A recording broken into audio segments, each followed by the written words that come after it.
atheism. Intersectionality is an academic concept that has increasingly entered the language of non-academic opinion makers and activists. Intersectionality refers to the multiple identities and statuses that converge in the lives of every person. The multiplicity is often concealed when one identity is regarded as more salient than others. Here we see the inability to understand identity as a complex, non-additive, intersectional phenomenon. Intersectional analysis highlights the fact that people are differently advantaged and disadvantaged within identity and status categories such as race, gender, and class. Dr. William Hart is a professor of religious studies at Macalester College. He researches the intersection of religion, ethics, and politics. His current projects include a theatrical study of anti-blackness and comparative analysis of human sacrifice in religion and statecraft. Hart teaches courses on religion and colonialism, religion and constructions of race and humanism and atheism. Please welcome Dr. William Hart.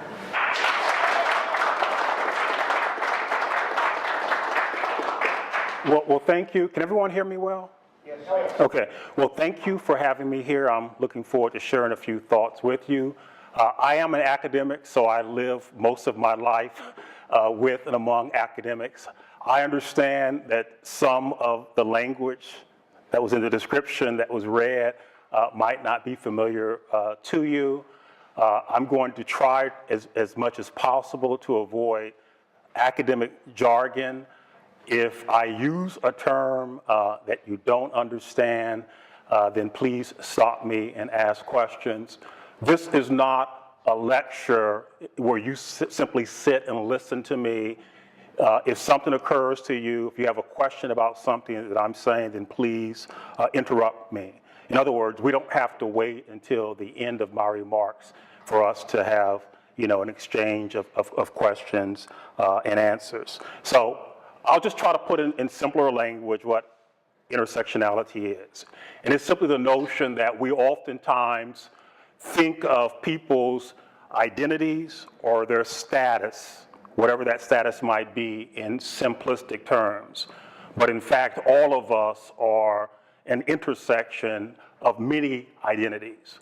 And depending on how we're positioned within society, some of our identities are more salient than others. So, I'm a particular person. When I walk in the room, I'm going to be perceived in terms of certain categories, even though those categories are only a few of the things that make me who I am. And so we're going to be talking about atheism and intersectionality and how intersectionality represents a challenge for atheism, but maybe also a promise.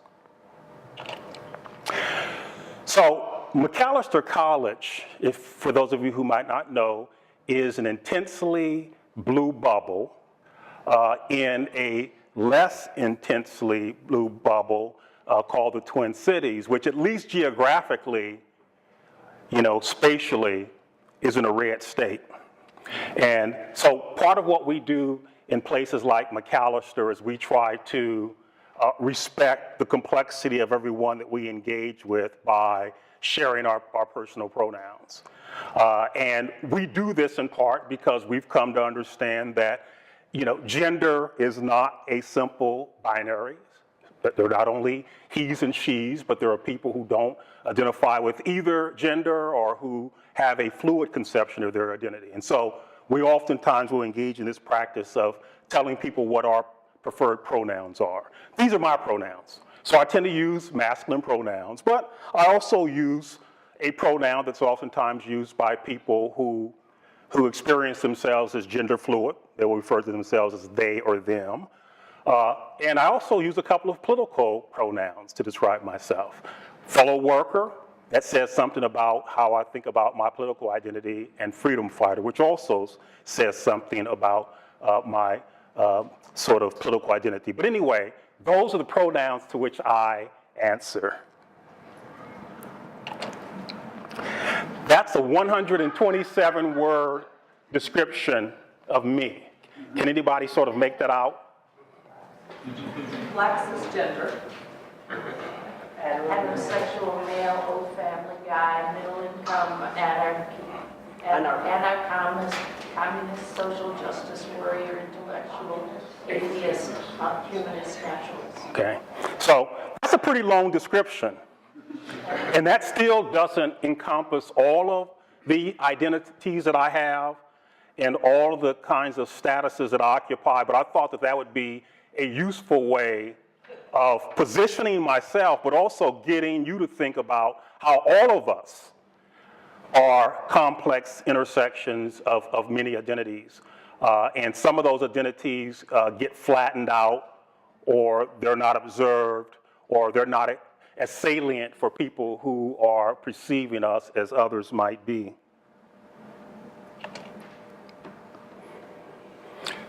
Again, this is simply a way of saying what I've just said. Part of what makes identity challenging for people who occupy non-dominant status in society is that part of their identity oftentimes gets wiped out.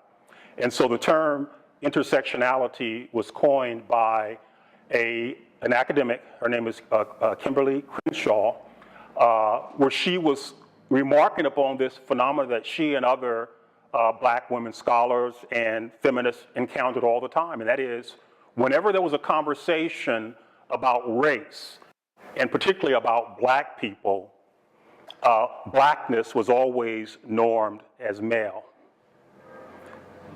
And anytime there was talk about women, woman was always normed as white. And so there was a double erasure of black women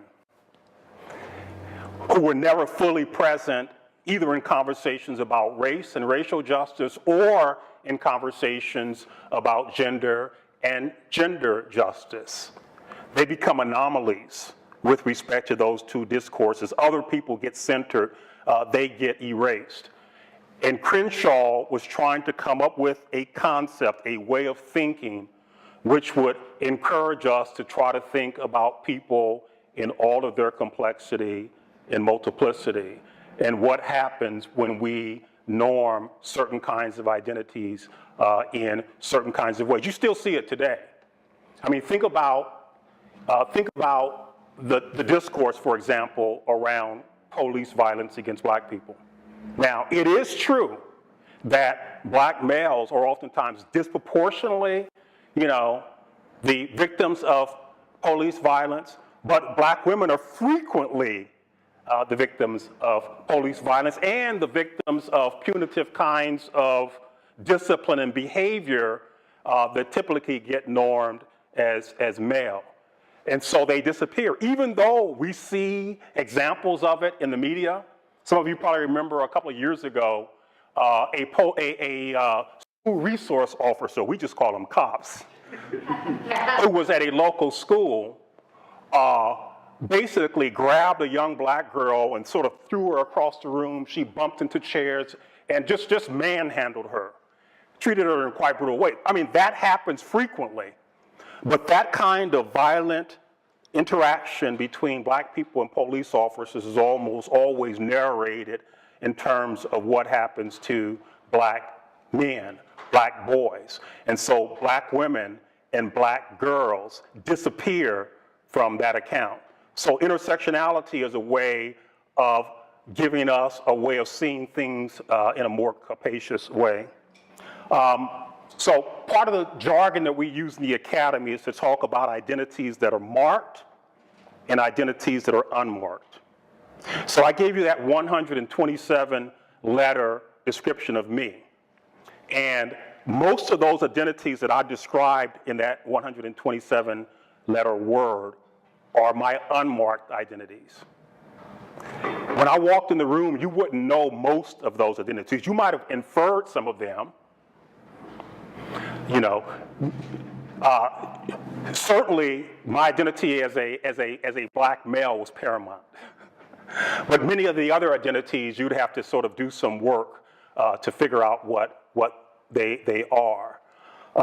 And for members of subdominant, groups, we tend to get marked in certain kinds of ways. So my blackness, my identity as a black person will sort of always be marked. And as a black male in particular, so my identity as a black male has a certain meaning in this society. It signifies certain things in this society, even whether we want them to or not. I mean, unconsciously, whether you like it or not. So it's not a comment on anybody, in terms of in any kind of ethical way, but we're all in societies in which we have certain kinds of expectations because of the kinds of signals and information that we get on a daily basis. We think doctor and we think male. We think black male and we think danger. That's how that identity is being constructed in this society. And so that identity, for me, is very salient. Many of the other identities that I have are submerged, and people would have to do a little bit of work to get past that initial perception of who I am in order to sort of understand some of those other identities. Another thing that we mean when we talk about marked and unmarked identities is that when your identity is unmarked, your identity appears to you to be natural and neutral, objective. So it's not unusual in many contexts for example, women to be held with a little bit of suspicion when they're making judgments that involve other women. There's an assumption that they're going to be biased in favor of other women, or there's a suspicion of blacks when they're making judgments about things that involve other black people. There's an assumption that they're going to be biased in favor of other black people, whereas white identity and male identity construct themselves as normal and neutral. And so there's no perception that whiteness and maleness somehow get in the way of making fair, objective, and neutral evaluations. That's what it means to have your identity as unmarked. You experience your identity the way, presumably, a fish experiences water. You're in it 24/7, but you're not aware of it. And you're not aware of the way in which it does bias your perceptions and your judgments in the same way that everybody else's various identities construct how they make judgments as well.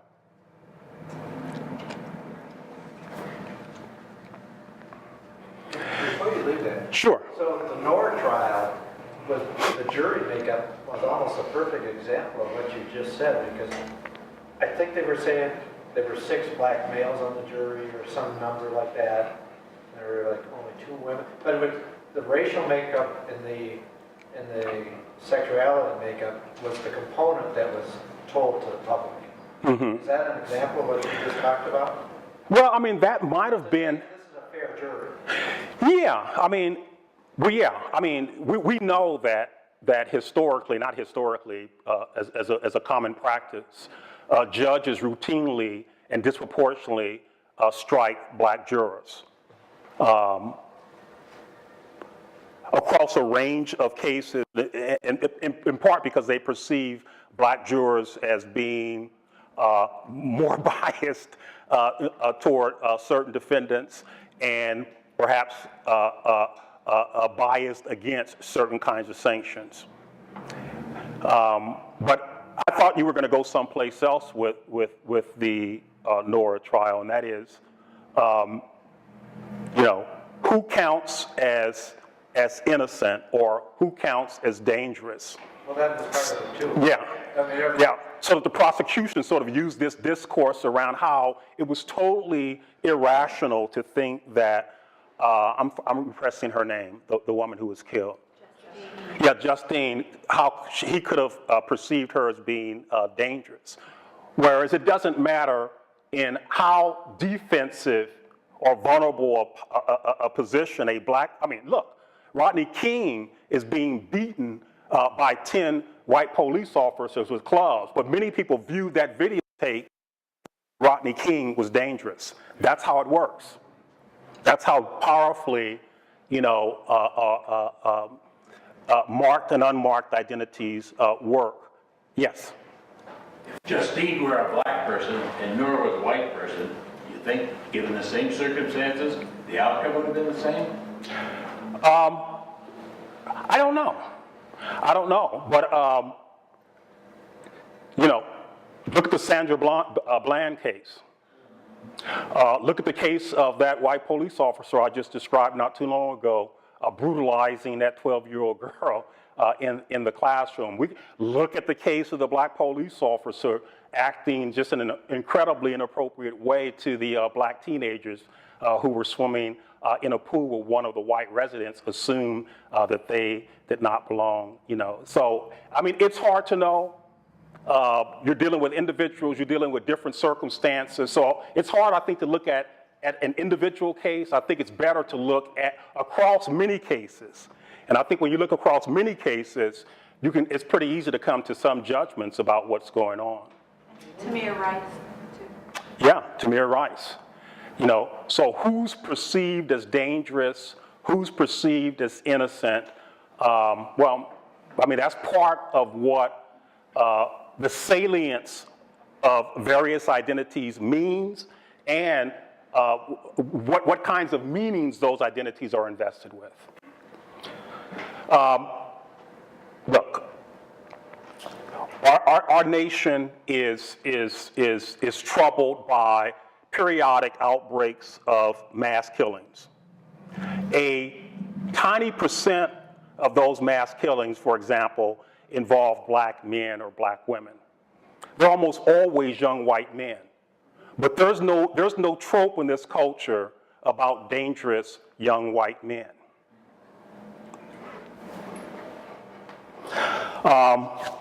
Okay. So there used to be this, for the older people in the room, you'll know this.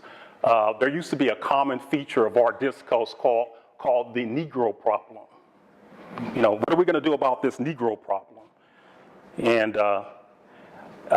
so that the problem, the racial problem, the racist problem in American society was viewed or constructed as something's wrong with black people, and how do we sort of deal with this problem? And I'm just sort of analogizing to that to think about atheism itself. And I would say that atheism has a white male problem. And I'll have more to say about that in a bit, but you see what's on the screen.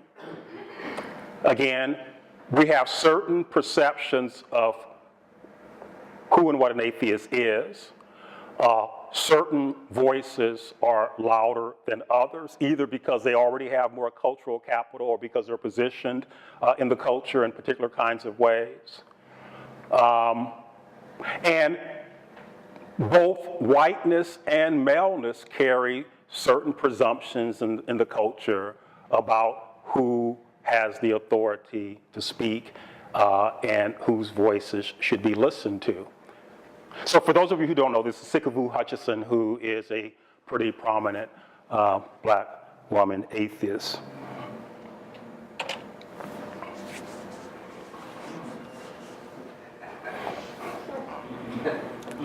Some of you may be familiar with the black psychologist Beverly Tatum, repressing her last name right now, who wrote a book back in 1997 titled, "Why Are All the Black Kids Sitting Together in the Cafeteria?" Now, that's not a question that black people ask. It's a question that white people are asking.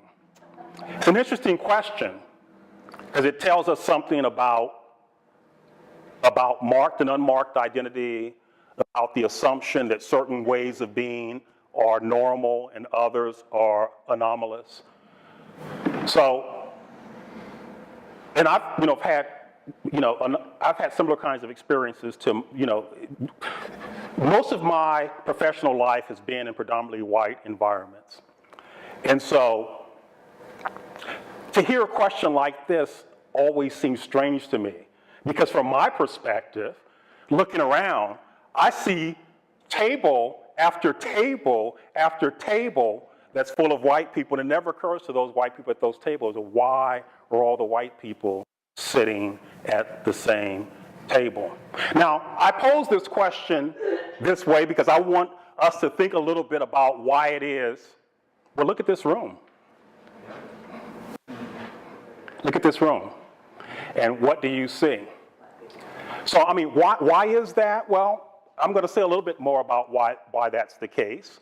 But part of the larger argument I want to make is that atheism didn't just drop out of the sky.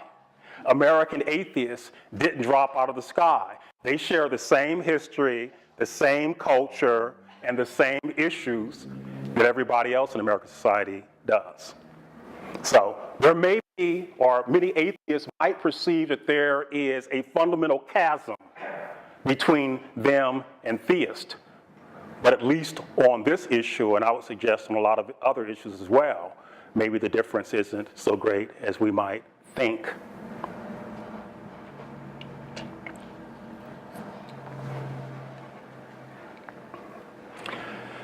So again, to refer to normative atheism is simply to say, refer to those forms of atheism that are regarded as dominant, that people think about atheism and atheists. And this term actually is a famous term that comes from anthropology. All of us in this room, every day of our lives, at this very moment, we're amateur anthropologists and we're amateur ethnologists. You know, we're entering different worlds. You enter this library and there are all kinds of different cultures and worlds intermingling, and you're observing, you're participating, you're trying to understand the people that you're interacting with. And what I would argue is that we get a better understanding of atheism, and I think atheists would get a better understanding of their own tradition if they do what anthropologists do, and that is by trying to discover something familiar in the culture of the other. And when you discover something familiar in the culture of the other, what you oftentimes also discover is that, you know, all these things about my own culture that I've always taken for granted are pretty odd. They're pretty strange too. And that ability to see the familiar in the other and to see the strange in the self, I think sort of opens us up so that we can see things more capaciously. Yes. That's always the smart answer that the atheist will give. But when you actually read what they say, or when you listen to what they say, it's clear that they are products of a particular culture, just like everyone else, and the atheism that they profess, the atheism that they live, will be a function of the God that they reject. Yes? Yahweh are usually fake. Correct. Yeah. That's why I'm thinking. Yeah, I mean, it could, yeah. I guess, well, YHWH, you know, without the added vowels. I mean, the Yahweh is sort of a Christian sort of interpretation of the Jewish God, but of course, when we look at those gods more closely, they're not always necessarily the same at all. But the point is that, again, our experience as atheists is a product of the kind of experiences that we've had. So I grew up in a traditional Black Baptist family. My family remains very devout. I have a younger brother who's an ordained preacher. My oldest brother is an elder in his church. I have a younger brother who's an elder in his church. My sister-in-law preaches. So there's all kinds of, and for the most part, I would describe them as evangelicals, some even bordering on fundamental. And you know, no aspersions on anyone in this room if they did so. I have a younger brother who was so conservative in his religious and philosophical views that he supported Donald Trump in the last, election. So I'm saying all this to say that the kind of atheist that I am is shaped by the kinds of experiences that I had. So I'm rejecting a certain kind of God as well, but I'm also the product of a certain kind of habituation, which shapes the way that I think about the relations between atheism and theism.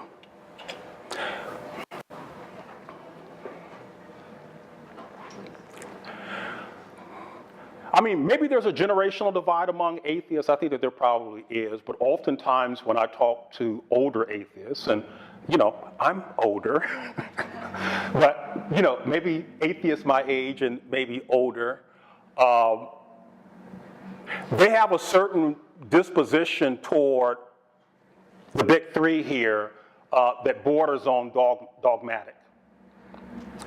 Their attitudes toward reason, science, and technology oftentimes mimics the sort of dogmatic disposition that we find among many theists. And there was a critical movement within religion and outside of religion to sort of critique idolatry, and how idolatry critique, which we call iconoclasm, sort of developed over time into what we call ideology critique. I think that some of that same kind of critical lens needs to be turned toward atheism.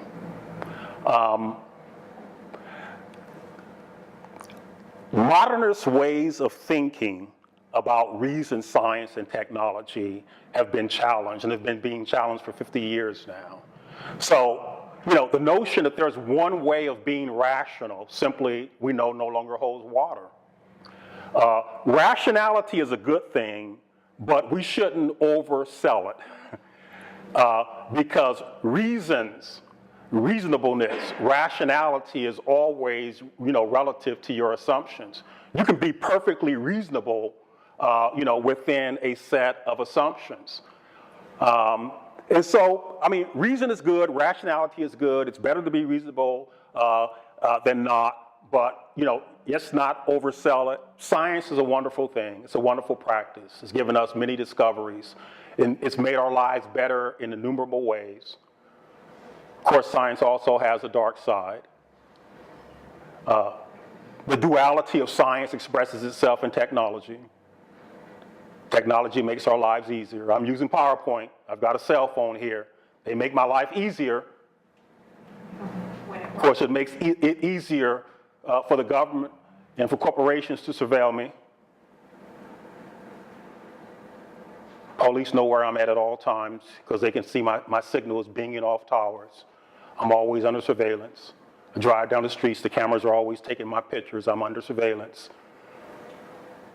So they're wonderful things, but let's not oversell them. Let's have a critical disposition toward them. Let's not have a worshipful sort of disposition toward reason, science, and technology in the way that we oftentimes criticize and make fun of theists for their irrational and uncritical, devotions to their various dogmas. I think that these dogmas are oftentimes very dangerous, and we should be aware of them as well. Let me see. I'm just trying to be aware of my time. Okay. I've already gone longer than I thought I was. Okay, so I'm a scholar of religion, and so I study religion, and I study theists, and I read what theists say and do. A lot of theists are irrational. A lot of theists make claims that can't be supported. But the most sophisticated theists are every bit as sophisticated, in some cases more sophisticated than any atheist I've ever met. And in fact, when you read the work or when you engage with very, very sophisticated theists, they're usually liberal religionists of various kinds.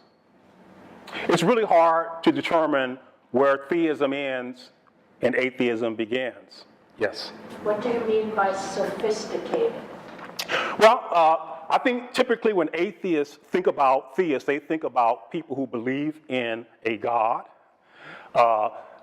They believe that that God has gender. They think that that God is a male. Even though they may sort of know that God is immaterial, they still think of God in terms of personal categories. They think that God has intentionality, that God wants certain things and doesn't want other things.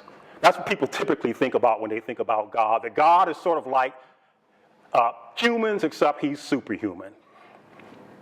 That's sort of the common sense notion. Well, that's, sophisticated theists have long since dismissed that notion of God. For them, God is not personal. You go back to the Dutch philosopher Spinoza. He said, not only is God not a person, God has no desires whatsoever. God is beyond good and evil. Ethical categories don't apply. So it's hard, it's hard to distinguish Spinoza's theism from atheism. And I would say the same thing with sophisticated atheists who have long since gotten beyond the adolescent phase. And the adolescent phase of atheism is when you've sort of broken away. If you were raised within a traditional sort of religious world, you've broken away, and now you're out loud and proud. You're proclaiming from the rooftop that there's no God and that you're an atheist. And you spend a lot of your time and energy pointing out how incredibly stupid theists are. Now, I don't know if that description resonates with anyone in this room or not, but I call that kind of an adolescent kind of atheist position where you're still sort of oriented toward telling everybody, yourself, and the world what you're not, namely you're not that. And I think the sophisticated atheists have long since left that behind, and they're more interested in sort of giving their own sort of non-theistic account of the way things are and of how they think the world should be. So, and I hope I don't offend anyone by saying this, even though they are all older gentlemen, maybe with the exception of Sam Harris, but he's just a little bit younger than me. The much vaunted new atheists who emerged, roughly 15, 20 years ago, to me, despite the fact that most of them are in their 60s or older, are still pretty adolescent in the way in which they express their atheism.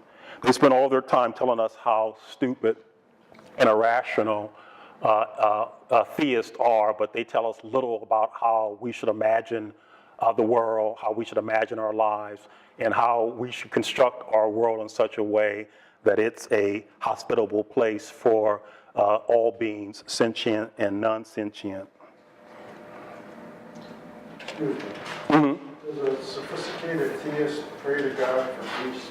Say it again? Does a sophisticated theist pray to God for peace? No. To me, one of the most sophisticated atheists was the Spanish-American philosopher George Santayana. And Santayana described prayer as a soliloquy. Prayer is a form, if we want to use modern psychological, prayer is a form of autosuggestion. It's a way of whispering in your own ear. Same way when you're out playing baseball, come on, you can do it, you can do it. It's a form of autosuggestion. He knows that there's no God outside of his own imagination that he's talking to.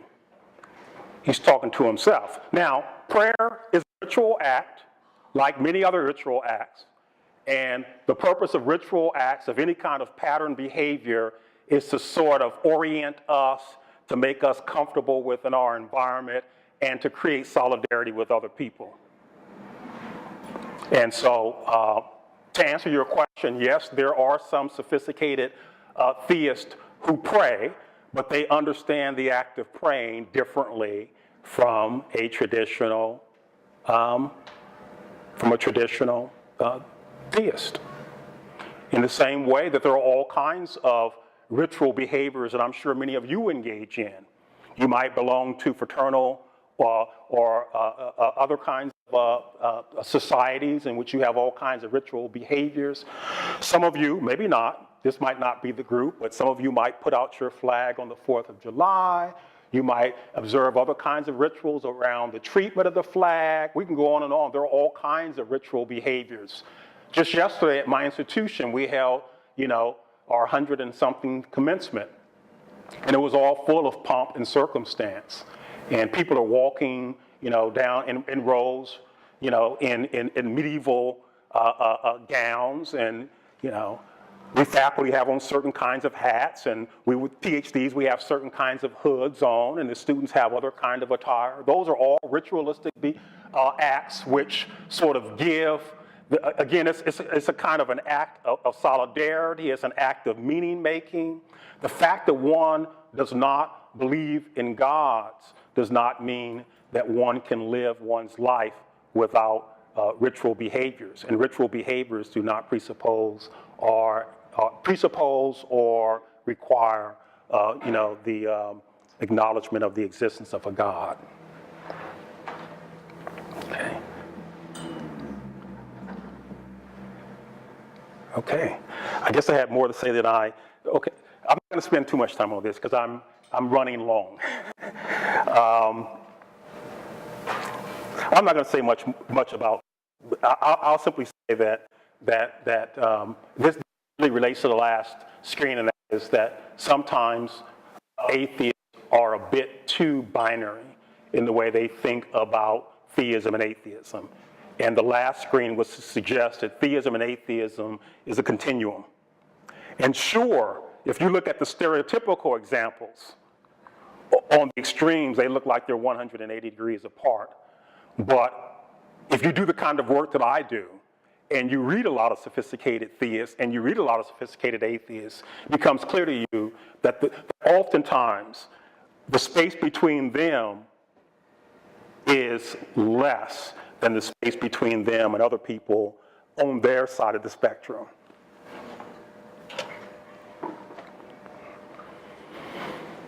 I thought I would throw this in here. My friend Anthony Penn recently wrote a short book titled When Colorblindness Isn't the Answer. So this is my way of thinking about this powerful trope in our culture of colorblindness that in the 1980s, starting with Ronald Reagan, they began to rip off Martin Luther King Jr.'s reference to a colorblind society. Clearly, that reference to colorblindness was rooted in a particular kind of vision of a beloved community, rooted in a particular kind of politics, rooted in a social justice way of viewing things. They sort of ripped it out of that context and sort of put it in a conservative, small government, libertarian sort of discourse, and had simply totally distorted what it was that he was talking about. So colorblindness is the opposite of intersectionality. Or as I like to say, colorblindness is blindness, plain and simple. It's not a form of anti-racism. It's the proverbial ostrich putting her head in the sand. I'm almost done. I mean, there's a lot that I can say about this, but I'll just let you read that for a bit.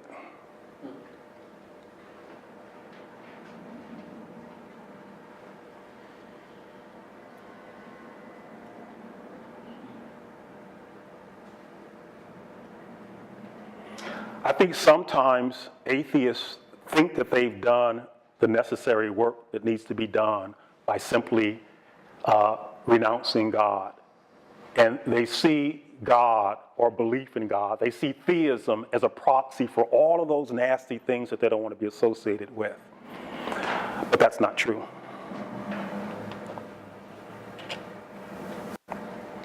This is one of my favorite ones. It's so tempting to think that racism is a product of ignorance. But it's those rural idiots, as Marx might say, the people who live in the hills, the non-college educated, those who dropped out of high school, Joe Sixpack. We can think about any kind of image we want to, but that's just not true. I can tell you that the work of philosophers, scientists, and other high-level thinkers have done far more harm than any racist village idiot has ever done. The racist pronouncements of Locke, Hume, and Kant have done far more harm, than, well, quite frankly, than Donald Trump or David Duke, for that matter. The persistent desire among some scientists working in some forms of science, usually biology, genetics, so forth and so on, to prove scientifically the inferiority of some classes of people has done far more harm than the pronouncements of some, village racists. So again, these are further reasons for why we should not deify science, having de-deified the traditional God.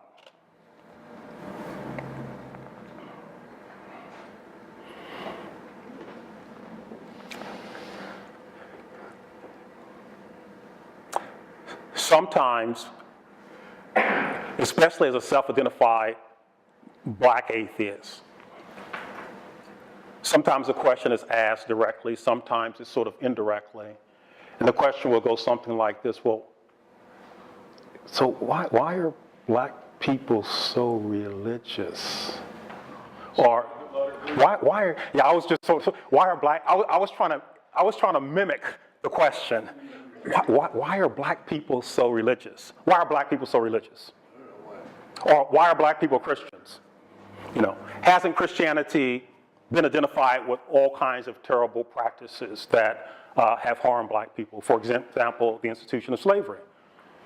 So that, Christianity was a powerful ideological bulwark in support of Christianity. So why are black people religious? And they have from my point of view, they have a sort of a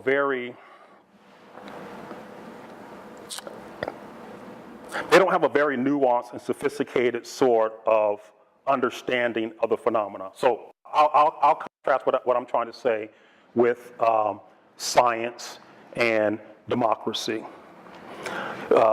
Malcolm X famously said that democracy, gosh, I'm trying to remember the phrase he used, that black people are the victims of democracy. So democracy has been used as a weapon against black people. And yet I don't think any atheist would suggest that black people should not adhere to the value and virtue of democracy because there are strands of democracy and democratic thinking which have been anti-black. They can find ways of celebrating Thomas Jefferson, great democratic thinker, and also rational, deistic humanist, despite the fact that he owned 200 black people. Or they can find ways of valuing science despite a persistent tradition and an ongoing tradition among various scientists to prove that black people, among others, are inferior. They're able to give a nuanced assessment of both democracy and science. They understand that these are complex traditions that have strands that have supported anti-blackness, but also strands that have provided resources for confronting anti-blackness. That same kind of generosity is not extended to religion.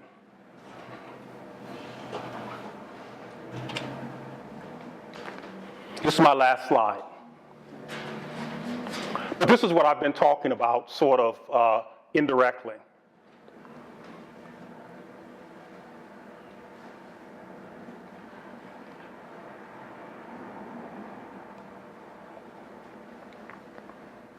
I mean, I think I mean, I don't want to stereotype, but certainly male dominance, insofar as male dominance is associated with traditional forms of masculinity, makes it hard, I think, for atheism to express itself in terms of various virtues of care. Rarely do I hear atheists talk about virtues such as compassion, kindness, or love for that matter. And part of the reason for that, I think, is because atheism's dominant expressions have come from certain quarters where those soft virtues simply aren't manly enough, they're not martial enough, and so they simply get short shrift. So that kind of monotheistic unconscious with the way in which atheism oftentimes gets conceived, it's Eurocentrism.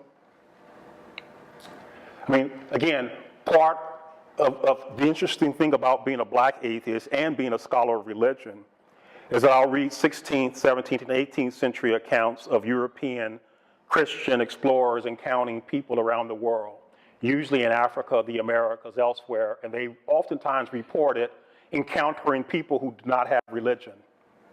Of course, they had a Christian template of what a religion was.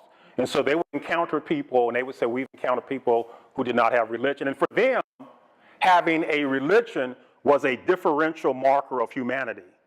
Humans had religion, or fully human beings had religion. Those beings who did not have religion were less human, were subhuman. So the interesting thing about it is, so that is how religion functioned, centuries ago, until recently.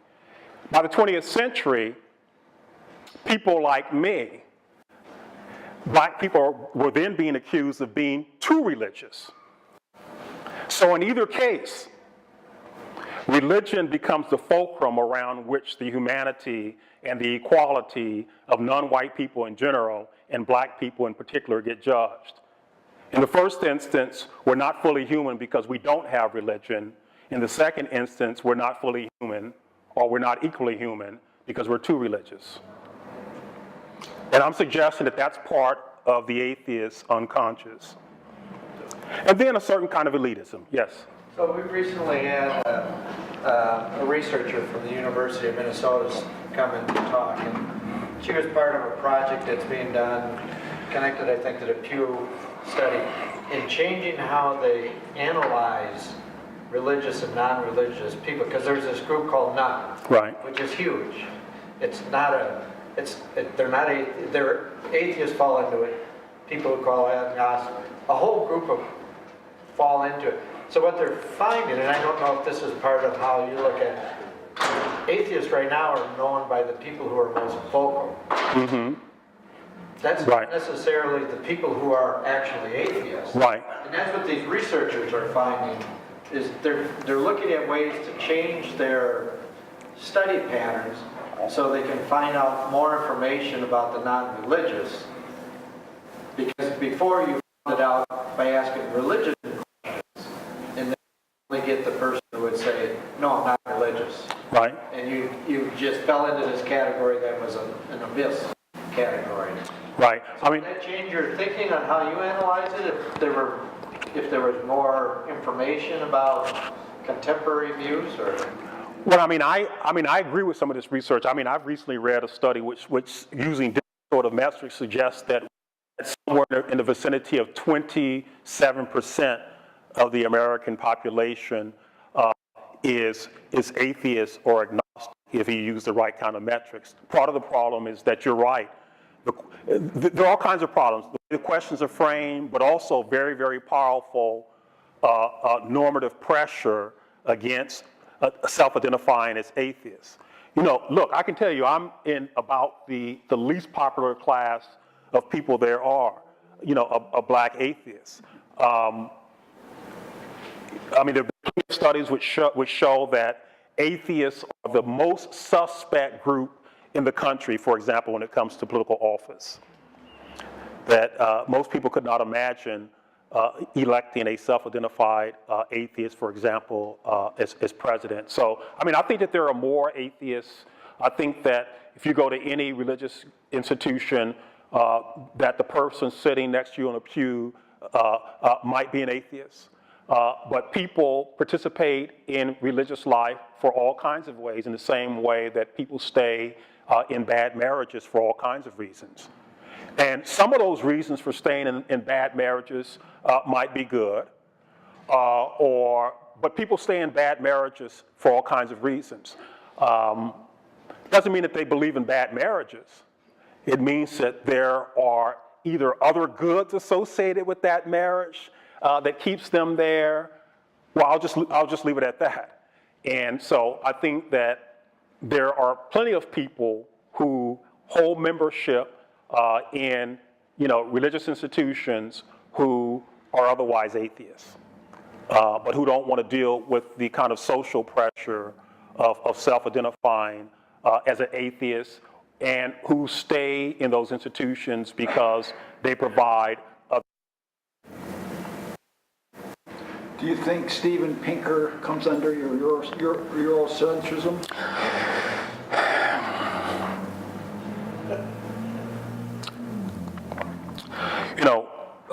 Pinker is a brilliant guy. He has a lot of interesting things to say. I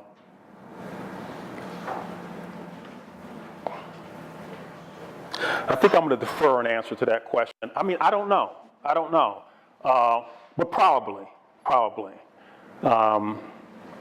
Well, he does think that in intellectual history, the Enlightenment is the kind of the starting point.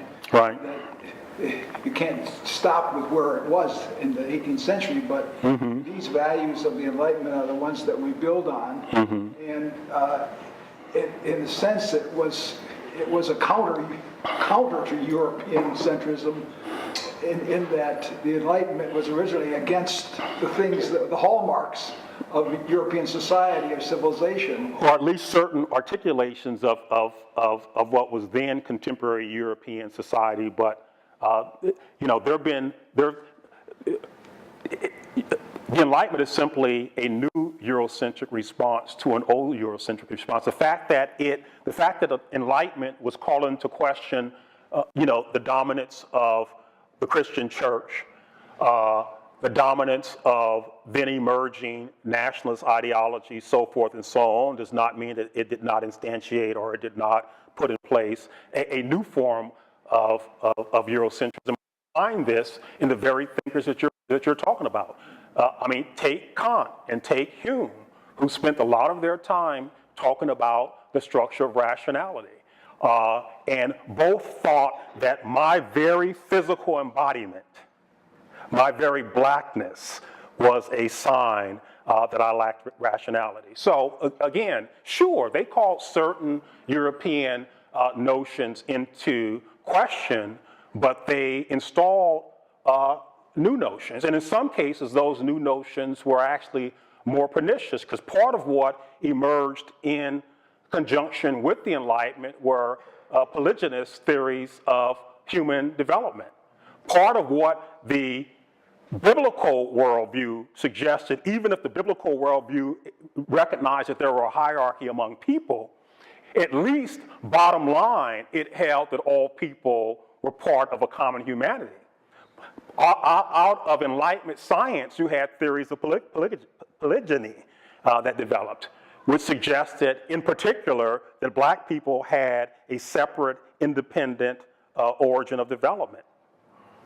And that scientific theory later on got picked up by some religious thinkers who argued that black people were pre-Adamites.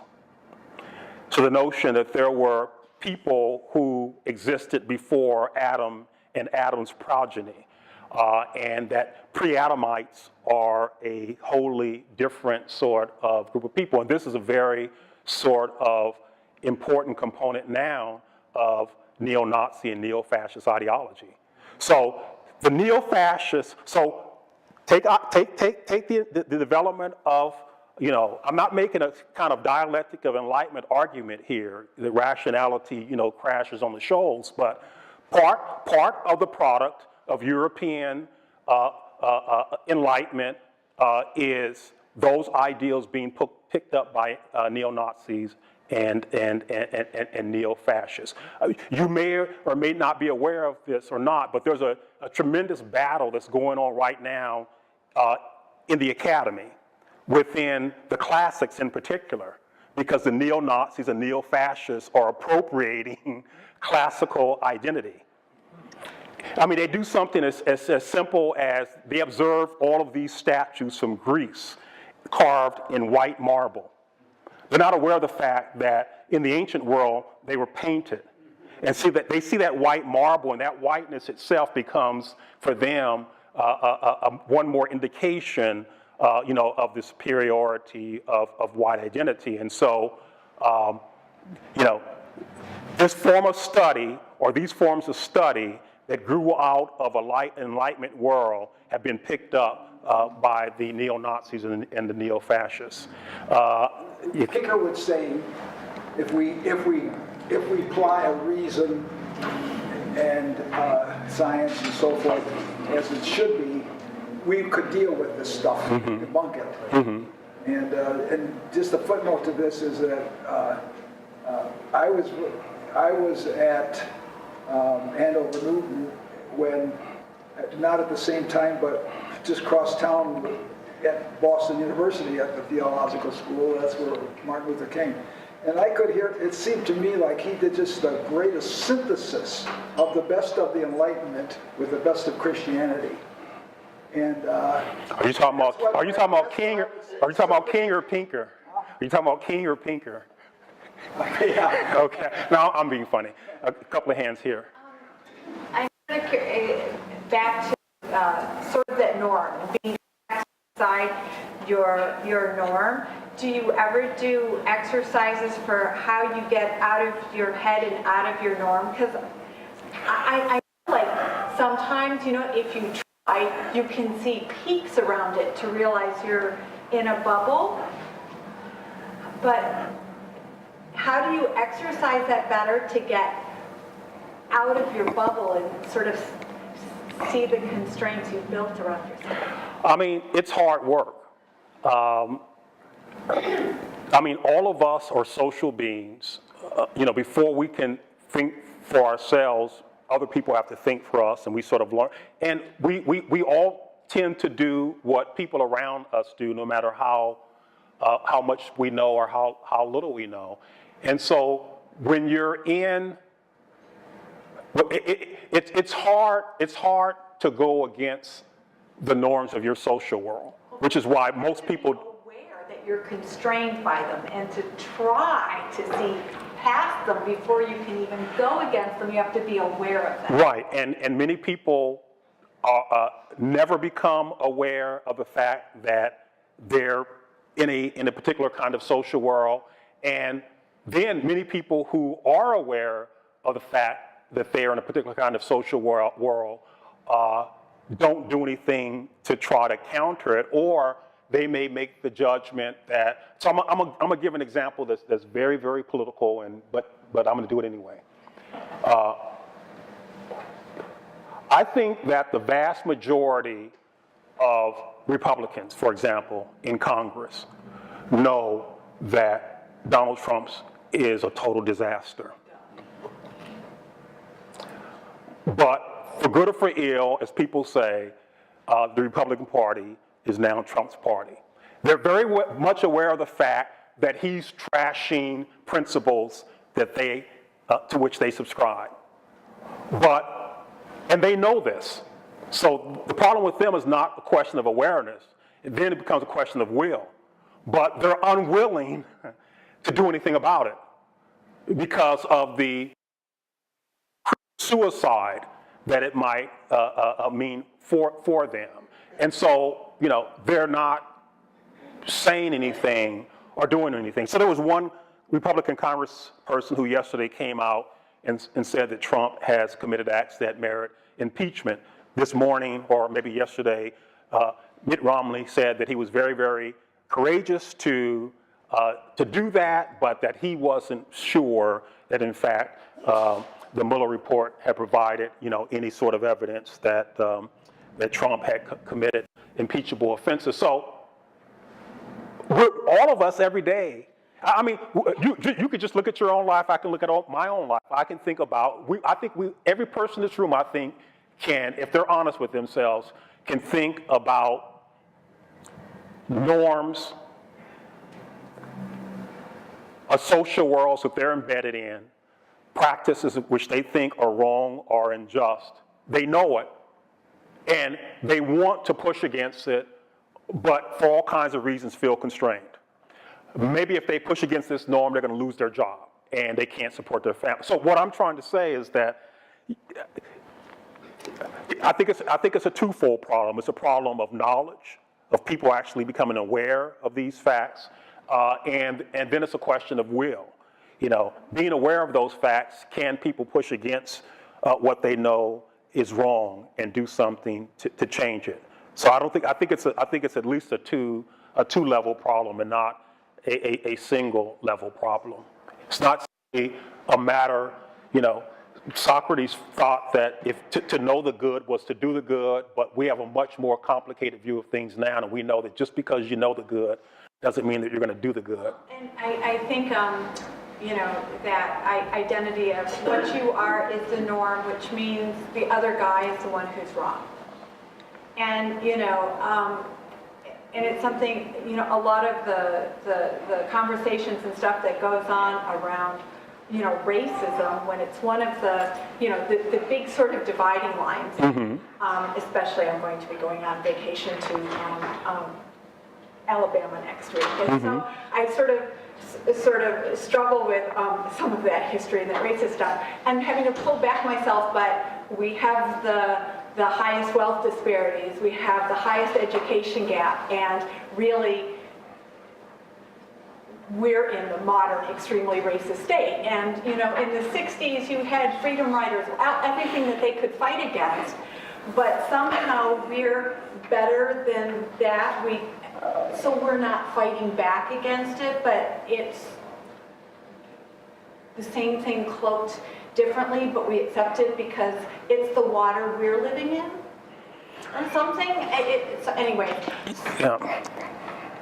It's justifications inside the water. Yeah, I mean, let's not, sort of idealize activists in the 60s. There were many things that they saw and were aware of and simply ignored as well. So I think we're all equally on all fours in that regard. Yes. Mm-hmm. I've felt a lot of pressure not to talk about this, and it's, I think, denial of the Eurocentric, male-dominant elitism of atheism. I was at an official event of the Humanists of Minnesota, and the organizer of that event, an old white professor, told me when I asked about, gee, there are a lot of atheists at this humanist event, and he said, blah, blah, blah, and I asked, whatever, and he said that the atheists did not have the attendance at their events that the humanists have. And when I asked why, he said, it's the board. They're all women. And he said they're lesbians pushing a feminist agenda. Mm-hmm. And the guy next to him said, fat women. Mm-hmm. Mm-hmm. I told mm-hmm. the president of the Humanists about that, mm-hmm. and she said, I don't want to hang him out to dry. He's been nominated by the board to be on the board of directors. And I talked to her more about it, and she said, well, I think this should be a teachable moment. And she told 2 board members about it, but she didn't tell the rest. And yesterday, the board's nominated people were displayed, and she included him, the man I'm talking about, and she asked for an affirmative vote of the new board. So the only option was to say, yay. There was no option to comment or to vote on an individual or to vote to the contrary. I felt a lot of pressure not to bring this up, and so I throw that out there for your comment. Well, I mean, again, I think this ties into the... Oh, and I should say that the man who made these comments admitted making them. Yeah. Both men who made the comments admitted making them. I mean, I think this ties into the point that I made earlier, and that is I think that many atheists think that they sort of take the rejection of theism, the rejection of God, as a proxy for all the other bad things that they associate with theistic belief. But, in the same way that racism is a problem on both sides of the theism-atheism divide, all of these other social maladies that we talk about the same way. But if you have a sort of self-understanding and which suggests that all things bad ultimately are the product of a theistic imagination, then you can just sort of dismiss all of that stuff. But to me, what you just described is this sort of fallacy that somehow by renouncing God, by rejecting God, that in fact you are affirming an ethics and a politics, and you're not. You can find, I describe myself as an anarcho-communist. So I'm on one sort of political extreme. I'm an atheist. Well, Ayn Rand was an atheist. She was a libertarian conservative. And you find many contemporary neo-Nazis and neo-fascists who are atheists. Atheism is not an ethics. It's not a politics. You've done nothing. Well, I won't say you've done nothing, but you've only done a little bit. Denying God, rejecting God is a first step. It's a commencement. The real work comes afterwards. Here, then. My problem with theism is philosophy on people. An example, the Western Hemisphere, the natives that were here had of the religions or exploited people, and they were taught through fear. You've got to fear this. That's my problem I have with theism, that it's shoved.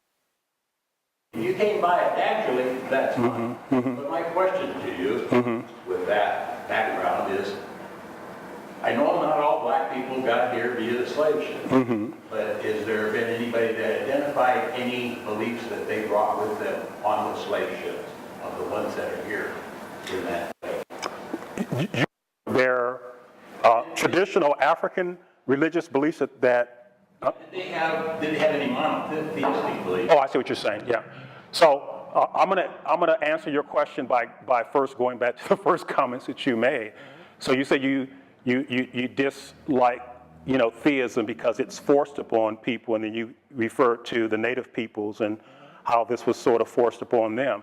And I don't disagree with you, but I suspect that the native people dislike the very notion of private property that the Europeans forced upon them even more. The notion that you could own land and sell it and pass it down to your descendants. I guarantee you they hate that a lot more than they do anything about Christianity. So, and the reason why I'm making that point is because, again, we have a tendency to vilify religion and Christianity in particular. And I'm not suggesting that they should not be criticized and in some cases vilified, but let's not let all of this other kind of stuff, off the hook either. And because I think when you do that, I think you go back to the point that I was trying to make earlier, and that is, things get loaded onto religion that don't belong there, including killing people in warfare. Yes, many people have been killed for religious reasons, but more people have been killed, and this is something that's forced upon you as well. Many people have been killed in the name of the nation than of any religion. And as we all know, people from the same religion, but from different nations will kill each other in a minute. So, yes, religion has oftentimes been a terrible, murderous thing, but the nationalism is even more murderous. Regarding that, I just thought. No. It's been forced on me. Yeah. I was born into a Catholic family. Right. So, and I felt worse that I couldn't go my own way until I got older. But just to answer your question very quickly, you have to remember some of the oldest civilizations came from the African continent. It was on the African continent long before it was in Europe. That's why I asked about the foots. Yes, there were a few, very tiny amount, yes. I know you rushed through quite a bit of your presentation, but I seem to recall on a previous page it said that it would basically behoove atheists to acknowledge the sophistication of religion rather than looking at it as like you say, from the adolescent side of things. No, I think what I was trying to use two very complicated social practices, namely science and democracy, as an analogy for how we might think about religion. And that too many atheists have a kind of one-dimensional, single sort of lens view of what religion is. They don't see religion in its capaciousness. And when they think about religion, they tend to take its worst examples. And its worst examples become a model for how they think about the phenomena in general. And they do something different when it comes to democracy and science. That's why I use that quote from Malcolm X. Black people have been the victims of democracy. And yet, I would be shocked if white atheists, were telling black people that, that they should abandon democracy. Rather, what they would do is try to give a complicated and nuanced account of what democracy is. And they would acknowledge there are forms of democracy that are bad. The sociologists refer to Aaron vote democracy, for example, master class democracy. We've had that here in the United States. Certainly it exists in South Africa, where you have democracy for a small group of people and tyranny for the rest. I mean, historically, that's what democracy in America has meant for black people. That's what it meant in South Africa. Democracy for white people, tyranny, for the non-white, population. That's one kind of democracy, but there are a whole range of kinds of democracy. We have democracy in the United States where there's great, divisions between wealth and poverty, and where people die because they can't pay $1,300 for insulin, Norway has a very different democracy. Those things don't happen. So there are a variety of ways. So what I'm saying is people would give a complex account of democracy, democracies which would say that slavery is unprincipled and violates democracy. Democracies that say that we can't have simple majoritarian rule, that we have to have rules in place that protect the interests of minorities. So we would give a very complicated and nuanced account of democracy, which on the one hand could acknowledge the truth of what Malcolm X said, namely that black people have been the victims of democracy, while also acknowledging all of these wonderful things that democracy does and the ways in which democracy can be a friend and ally of black people. Same thing with science. But when it comes to religion, rarely do I see most atheists either able or willing to engage in a complex and nuanced account of the phenomenon called religion. That was my point. I think there's a hand back here first. At least science, in theory, is self-correcting. In theory. Because we believe now that all human beings are of the same species. Yes. Yes. Yeah. Anyone who has any genetic knowledge. Well, if you've been reading recent work in science, genetics, biology, there's what some people are calling a return of racial science. You acknowledge common genetic inheritance. That does not stop people who are trained as geneticists and otherwise who are making subtle arguments about how some humans are, what was George Orwell's famous, Some humans are more equal. yeah, who are making a species of that argument within the context of acknowledging, the common humanity of people. So, and the notion about science being self-correcting, science is self-correcting as a institutional practice and over time. But when we look at the way in which actual scientists work, actual scientists do not work the way the sort of ideal theory says that they work. We're told that scientists are out to disprove their hypothesis. They're trying to well, that's not true. They develop a hypothesis and they do everything they can to verify it. And usually it's not their work, but the work of somebody else over time that does it. If you've been following the science, you'll know that there's been a replication crisis, for example, in psychology. And it's not just in psychology. That people will do experiments, publish them in scientific journals, and nobody can replicate their results. And it's not just a problem. So that goes back to the point I made earlier about, having gotten rid of God, let's not deify science. It's a wonderful practice, but it's not a substitute God. We have to have a critical disposition, towards science in the same way that we do everything else, and not use it as a God substitute. Either we need God or we don't. If we don't need God, we don't need God substitutes either. So it's a human practice, and like any human practice, it's fallible. And so we have to bring our collective critical judgment over time to bear on science, on technology, on all of the magnificent things that humans have been able collectively to produce over time, so that we don't erect new gods who do us harm in place of the old gods that we've gotten rid of. Maybe that's a good place to end. But I won't end. I will take further questions. But that just sounded like a summational account. It sounded great. Yeah.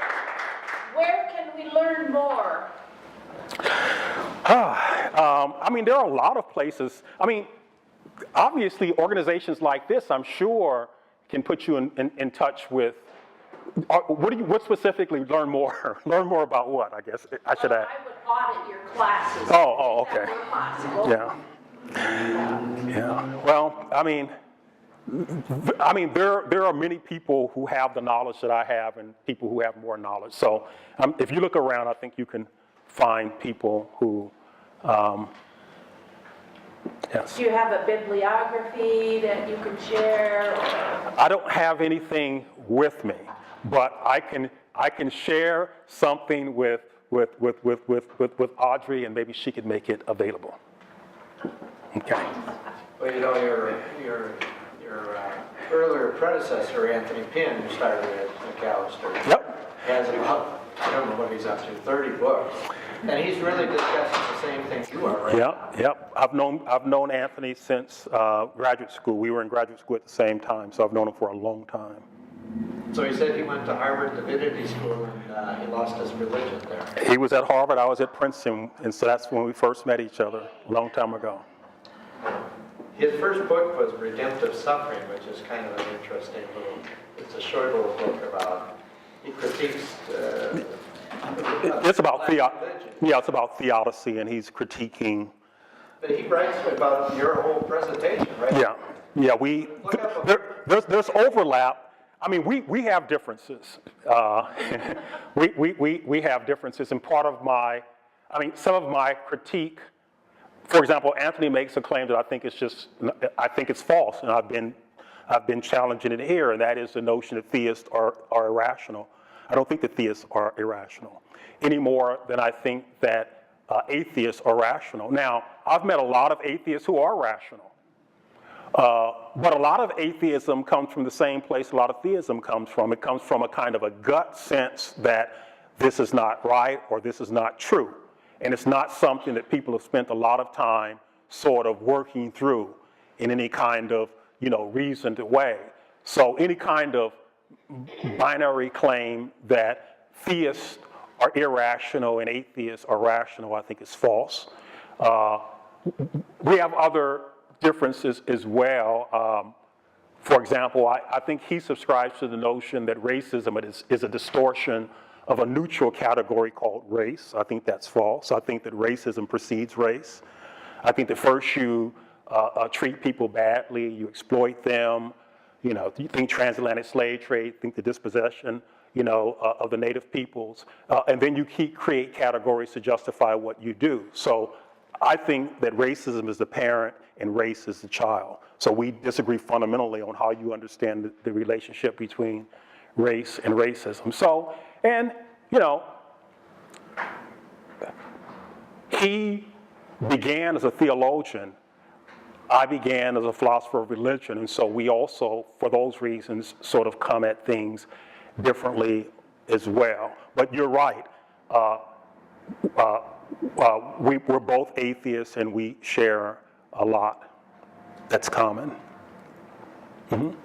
I was thinking of a question that goes back to sophisticated theists, and sort of what you're talking about. The person at work is very born again Christian, and we were talking, and if a religion doesn't get shoved down your throat or hurt anybody, I'm like, I don't care. You can be religious. It doesn't really bug me. I mean, I'm an atheist, but I'm not going to tell you what you need to do. And he said, because I'm tolerant of him and I don't tell him he's stupid, then I'm not a true atheist. Because atheists know everybody, everything, and every religion is stupid. Right. So I cannot be an atheist. Right. So he's doing the reverse. I think that traditionalist and fundamentalist religious types and traditionalist and fundamentalist atheist types are codependent.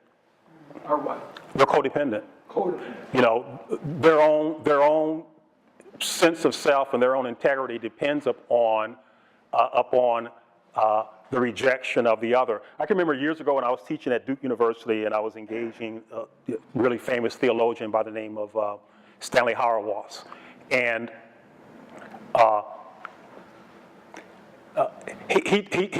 he said something to the fact that he would prefer if I just rejected him because I was solicitous, I was willing to listen, and I did not give him.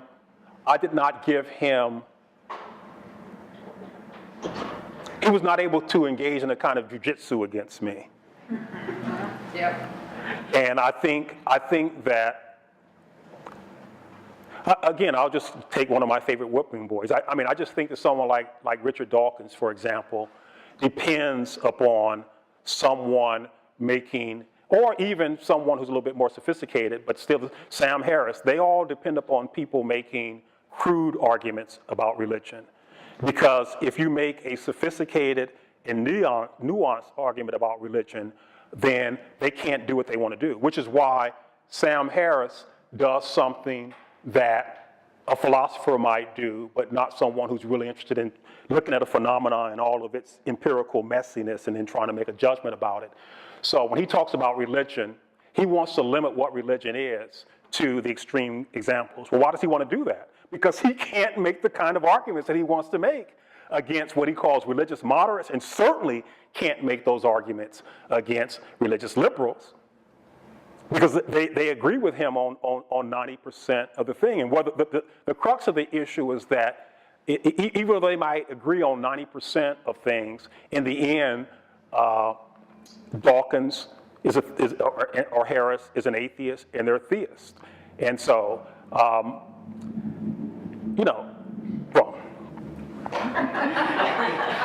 yes. Don't you think the reason that so many atheists and so much of the atheist movement spends time critiquing unsophisticated theism is because those are the people causing the problem in society? It's not the sophisticated theists who think that God doesn't tell anybody to do anything. No, I think that is right to a great extent. I think that that's right. But I don't think it should be exaggerated. You can't call the previous pontiff, Pope Benedict, he's a brilliant intellectual, who wrote 30-odd books, very sophisticated works of theology. He's sophisticated, but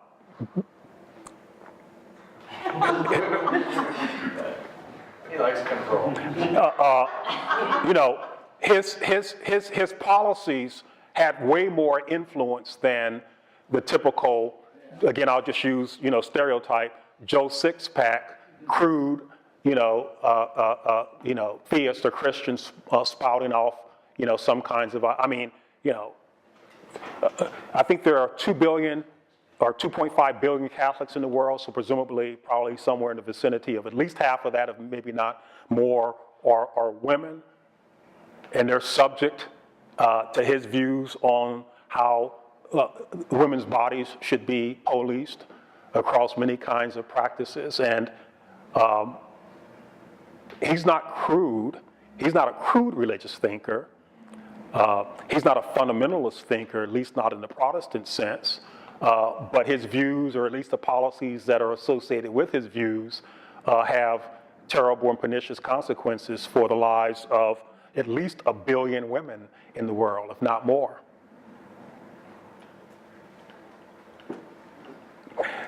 Yes, here and then there. There were 3 theological movements in the last century: demythologizing, Bultmann, desupernaturalizing, Tillich, and finally de-religionizing, Bonhoeffer. Sound like you studied theology. Influential. There are a lot of people in parts of Christianity, seminaries, churches, institutions, who go all the way with these 3 theological positions and trends. And some of them, like myself, they led us to secular humanism. But when you talk about, there's sophistication, and I remember quite some time ago with our organization, I offered to talk about atheism in theology. That's impossible. It just illustrates what you were saying. Right. And I don't think we're so bad that way now, maybe. Right. But there are a lot of people who are very sophisticated in theology, and to the point of being theist or non-theist, religious or non-religious, etc. And the consequences of that is that we have people that we can join, we can find common ground with. And so it's not just a theoretical thing. No, I mean, the point you make is very important, because I find more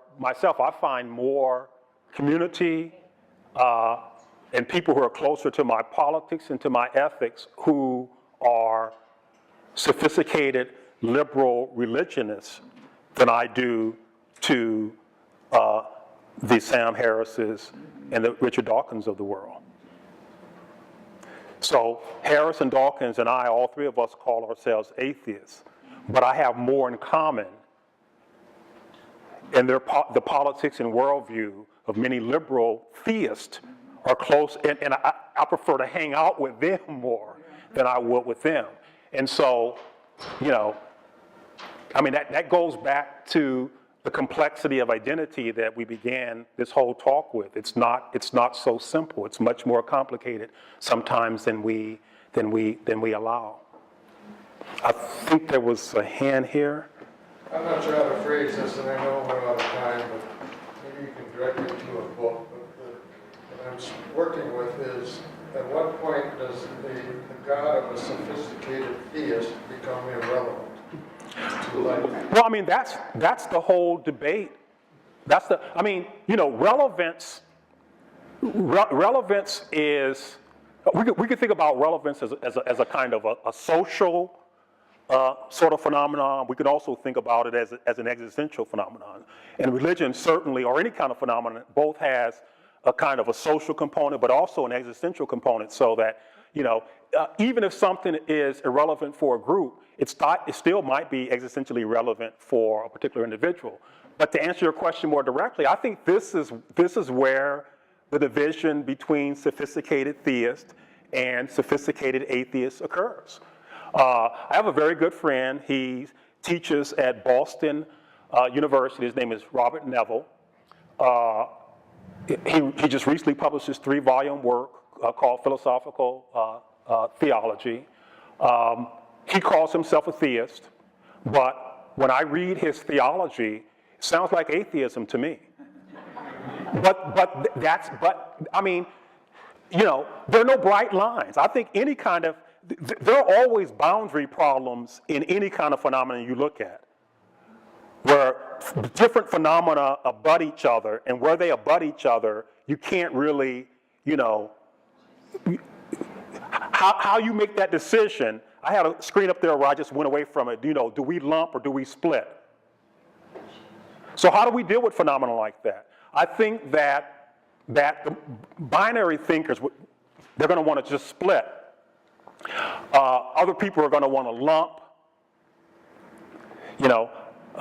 I tend to be a lumper in that I think that people who sort of gather around those boundaries have more in common than they do with people on their side and on their extremes. So to answer your question, there is no single answer to that. Different people draw different conclusions. So even though I can affirm almost everything that Bob says about the nature of things, his affirmation of those things leads him to call himself a theist and leads me to call myself an atheist.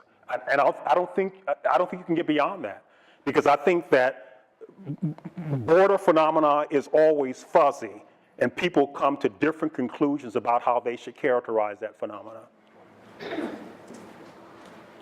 Yes? I was going to make a comment. Dan Barker was here about a month ago, Freedom from Religion Foundation, and he told us, he talked for an hour and a half about what he did, what got him out, and he said, well, it's the same thing what you said. It's, it wasn't that I read a lot of atheists, it's that all the liberal theologians, they were so close that it's really no step. Right. Right, and I mean that's important. People were saying the same thing about Spinoza in the 16th century. Why does he call, he writes this Ethics, and he says God or nature, and some people say, well, isn't God superfluous here? Why does he hold on to this? Well, for him, it made sense to call what he described nature as God. For other people, it becomes superfluous, and they're just sort of a thoroughgoing naturalist. He was a thoroughgoing naturalist, but he retained the term God. Other thoroughgoing naturalists, sort of chuck the word God, because for them, it doesn't do, any work. You can look at the Anglo-American philosopher Alfred North Whitehead, who wrote this really important tome called Process, and Reality. And he basically calls the larger reality that encompasses everything God, but when you read what it is that he's calling God, it may not sound like what you would call God. And so there's no definitive way of answering these kinds of questions. What possible good or use is there in using God in that way? Well, I would flip the question and say, well, as opposed to calling it what? Nature. Yeah. So what's the value in what's the use in calling it nature? The same describes what it is. Well, but from their point of view, from Spinoza's point of view, God describes what it is. From Whitehead's point of view, what's wrong with nature? Why have the word God? No, why have the word nature? Because we need the word nature to describe what is there. Well, Spinoza thinks you can describe what is there by the word God. Whitehead thinks you can describe what is there by the word God. Why do you need that word God? But I'm answering, I'm trying to show you how your question is not compelling by reversing it and asking you why do you need nature? And you're going to say that you need nature to describe what is. Nature is simply a way of saying what is. God can equally be a way of saying what is. And if you are using God in that way, you have to throw out the word nature. You don't have to throw out the word. I mean, you might prefer that the word nature be thrown out, but you don't have to throw it out. You use God to describe it, and you still have the nature. Look, there is no reason for having the word God. If you want to argue with Spinoza, and if you want to argue with Whitehead, have at it. But I mean, I know that you're not satisfied with my answer, but I've answered your question. You're not personally saying, you're answering it in a general sense. How you may describe we need something would be to wrap up. So one last question. Oh, this. One last question. I can answer this with Thomas Jefferson and the Declaration of Independence. It says laws of nature and nature's God. And I argue with Christians all the time on the internet. That's to make it separate from story God, which is Christianity is a story God. And so Thomas Jefferson and from Spinoza onward, it just said nature's God, so that things that actually happen in nature, the mind and imagination of human beings can make up stories gods. But if we look at nature and use reason applying it to nature, we could figure out better ways how to live our lives. Well, that's Jefferson, but that's not Spinoza, and that's not Whitehead. Thanks.